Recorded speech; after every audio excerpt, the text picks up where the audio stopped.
Chapter 23. Awareness overcomes excuses. Argue for your limitations and they're yours. Richard Bach. It's one thing to lie to ourselves. It's another thing to believe it. Stephen Pressfield. A person either buys his dream by surrendering his excuses, or he buys his excuses by surrendering his dreams. Orrin Woodward. An excuse is something you tell yourself to justify making an exception to your commitment, skipping your habit, or doing something you know will be a -1 in your life. It is rationalizing your emotional impulses so that you don't feel bad about acting on them. Find a procrastinator and you'll find someone who is an expert in excuses. Find an addict and you'll find a gold medalist in this sport. We are great at rationalizing. We can justify breaking any rules. As with many of the challenges with self-discipline, there is a neurological basis for our habit of excusing ourselves. We have seen that the top priorities of our primitive brain are first to save energy and survive, then avoid pain, and then experience pleasure. The rational brain, neocortex, and all its goals are relatively new to the game. So when engaging in excuses, we attempt to get the rational brain out of the way in order to justify following our impulses by talking to it using its own language, reason.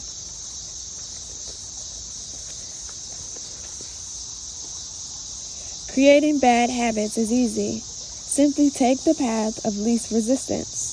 Follow what feels good in the moment, regardless of long-term consequences. Creating good habits is difficult. It takes effort and perseverance.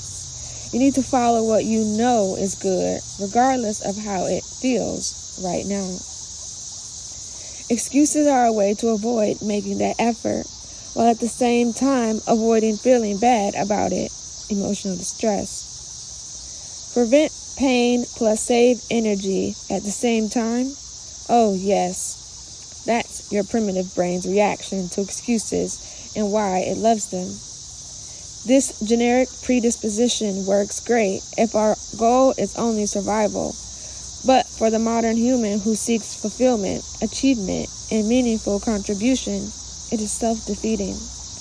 It is you rationalizing why it's okay for you to be less than you can be and not express your full potential.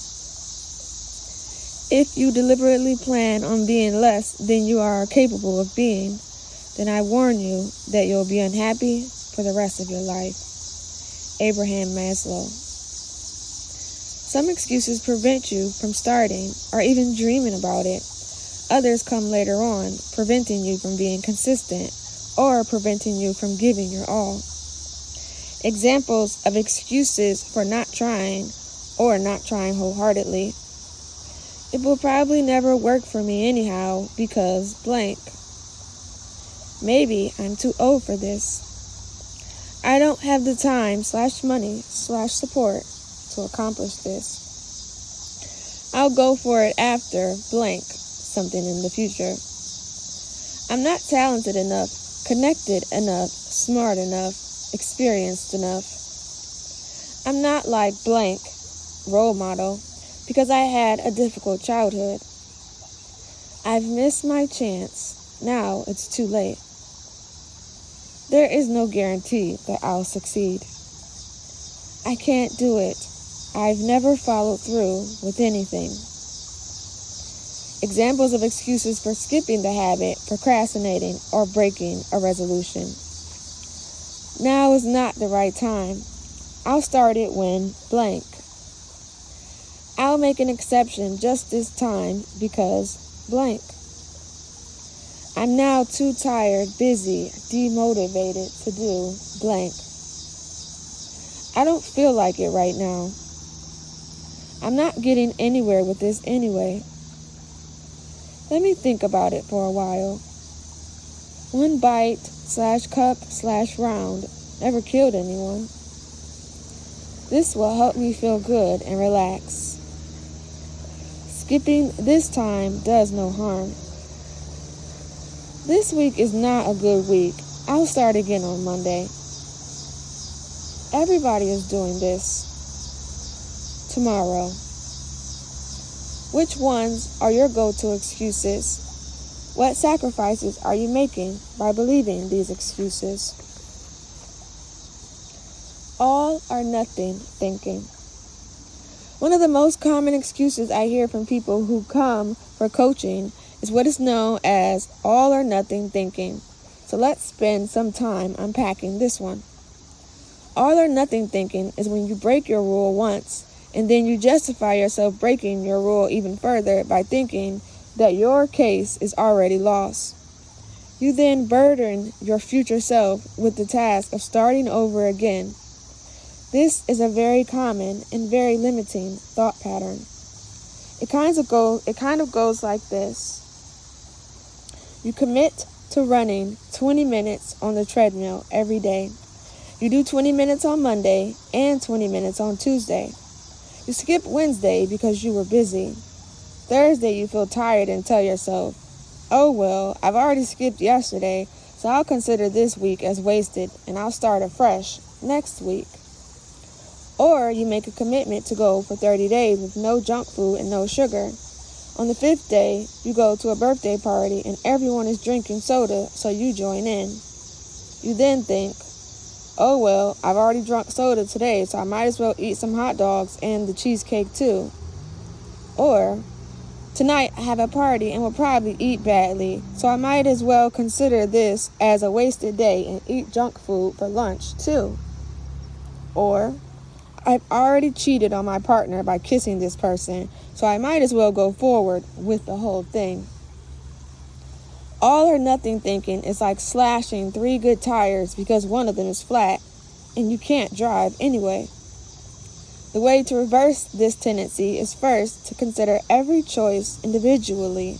Don't bundle them all together as part of a 1 day, week, or month, and then consider the whole as a +1 or a -1. Every choice by itself is either a +1 or a -1.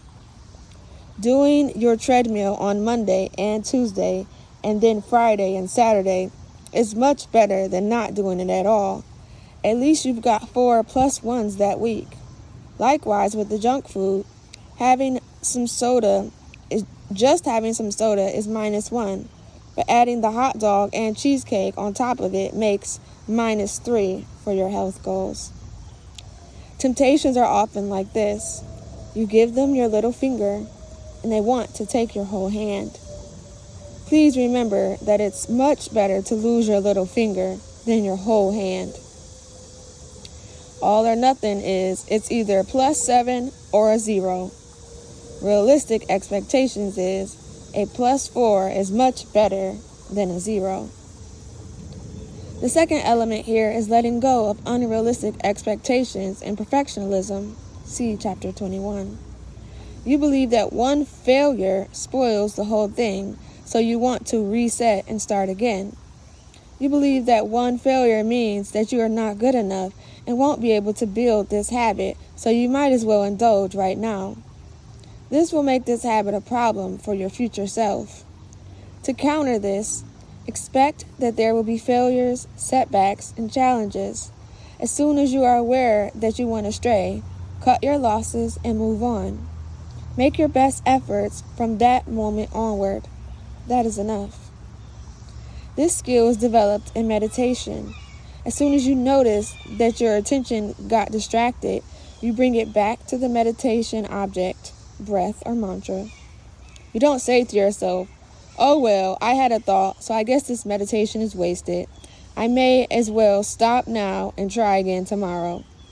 Instead, you just become aware and bring your attention back as soon as possible. The same applies to all other habits and goals in life. Let's now cover the methods that you can use to overcome other types of excuses. Method number 1. Challenge your excuses. Imagine that the resistance you experience is a barbell in your mental gym. Each time it shows up, you can either walk away and get weaker or pick it up and get stronger. Patrick Edblad. Excuses are thoughts, so they can be tackled by changing the way you think about things. This shift is done through the Paul method covered in Chapter 17. Let's say you have committed to practice meditation every day, and the excuse is that today you are busy and you also don't feel like doing it. Following the Paul method, the first step is to pause, slow things down, and interrupt the pattern of excusing yourself, meaning that you don't act on your excuse just yet, but instead, take a deep breath. The second step is to become aware that you are telling yourself a story, to see clearly the thoughts that came up and where they will take you, +1 or -1. Labeling your thoughts can help you a lot. This could be as simple as saying in your mind, excuses are coming up, or rationalizing. Or you can take this to the next level by objectifying the voice of excuse in your mind. Give it a name so you can separate it from yourself. For example, Mr. I can't do it is here, or the complainer is speaking. The third element, willpower, means you intentionally shift your state, in this case by challenging your excuses and shifting your self-talk. Here are some examples. Excuse. I'll do it tomorrow. Challenging. Yesterday you said tomorrow. Shifting. If I don't do it now, I'll never do it. Nothing will be different tomorrow. Excuse. Today was a tiring day and I don't feel like exercising. Challenging. Which day isn't? If you only exercise when you're not tired, how far do you hope to get? Shifting. It doesn't matter how I feel, I'll just go and do the bare minimum, but I won't skip. Excuse. Making an exception and indulging today will help me relax and feel good. Challenging. Yes, it will, but at what cost? If you always think like this, who will you become? Shifting. What healthier alternatives do I have for relaxing and feeling better right now? Excuse. Everybody spends time on social media. Challenging. Everybody is also more anxious and depressed than ever before. This is just herd mentality. Shifting. What will I be able to achieve if I dedicate half of my social media time to my goals? Excuse. I don't have the time and money to pursue this dream. Challenging. There are many examples of people with fewer resources than you who succeeded. Shifting. Is this really important for me? If so, what can I do now to take a step forward? The next time you find yourself making excuses, apply the Paul method. Pause, become aware of your self-talk, and use your willpower to shift it to something that empowers action. Do this repeatedly, as many times as needed, until the old excuses no longer show up. Don't wait for it to feel right. Push through laziness and discomfort and come out the other side with something you can be proud of. Take a step forward toward your ideal self. Use the embrace your pain technique if necessary. See Chapter 20. Refuse to feel sorry for yourself. Don't make a victim out of yourself, even if, objectively speaking, you actually were a victim of injustice. See Chapter 12. Know that you always have a choice and simply focus on making the best possible choice you can in every moment. Accumulate as many +1s as you can until there is a critical mass that pushes you forward toward your goal or the change you want to make. Exercise. Think of 3 goals or areas of your life in which you want to be more disciplined. Think of the last 3 times you broke a resolution/intention for each of these goals. Identify the excuses you used to rationalize that choice. Below each excuse, Write how you can challenge or poke holes in that story. Then write what self-talk you can use to reframe the situation and shift yourself to action. Commit to remembering to make that shift the next time that excuse comes up. Review this list daily for 21 days or until the new ways of thinking become second nature to you. Method number 2, power visualization. When people in the personal growth movement talk about visualization, they often mean visualizing that you have effortlessly achieved your goal and are enjoying the end result, as inspired by the law of attraction concept. This is not what I mean by visualization. For the sake of overcoming excuses, resistance, failures, and other challenges on your way, you need to visualize the process of overcoming them and not only the happy end. As a matter of fact, researchers Heaven Kappas and Gabriel Onnington published a study showing that visualizing the end result can actually be harmful since it drains your motivation. Your brain thinks it is all done, and so there is less energy available to make the needed effort on your path. Visualization as a tool of mindful self-discipline is about rehearsing perseverance. You imagine yourself doing the action that you need to do, facing obstacles, and then successfully overcoming them. I call this the power visualization. You can use this visualization as a complement to challenge or excuses method above, or also as a technique on its own. Power visualization: preparation, obstacle, willpower, energy, and result. Here's the process. Preparation. Sit or lie down comfortably. Close your eyes. Get to a calm state of relaxation by using your favorite meditation technique. Obstacle. Visualize yourself working toward your goal or ideal and then facing obstacles on your path. Visualize them with as much detail as possible. Feel how it feels at that moment, the fear, excuses, or doubts that may come, the irritation or confusion, the distractions, failures, and discouragement. Willpower. See yourself pausing, P. Become aware of your situation, A. And intentionally make an effort to shift your state, W. Visualize yourself remembering the tools that you have learned and using your willpower to apply them. Energy. Experience the state of heightened energy that comes as a result of tapping into your inner resources and overcoming the obstacle. Feel how empowering and enlivening this feels.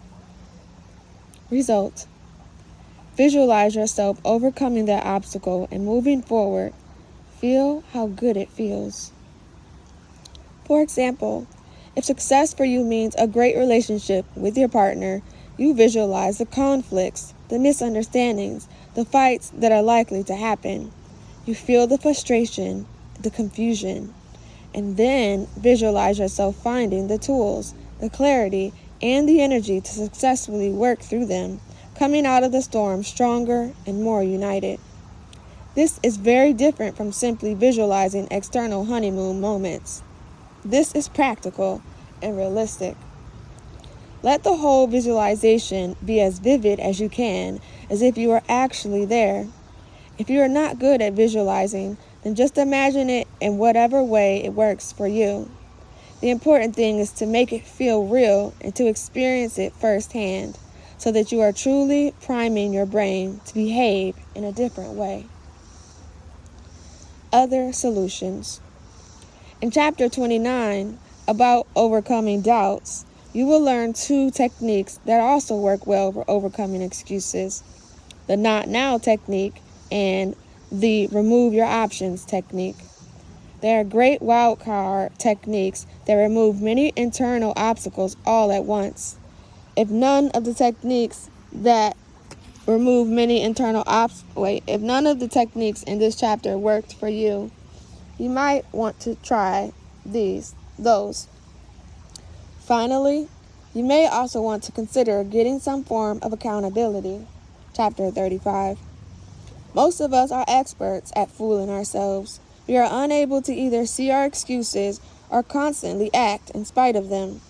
We may need someone to be a mirror to us and to help us stay on track.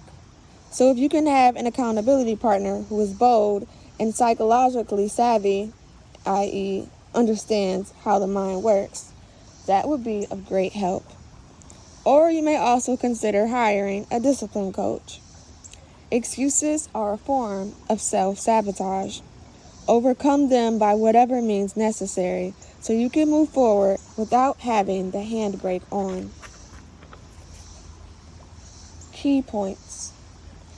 An excuse is something you tell yourself to justify making an exception to your commitment, skipping your habit, or doing something you know will be a -1 in your life. It is rationalizing your emotional impulses so you don't feel bad about acting on them.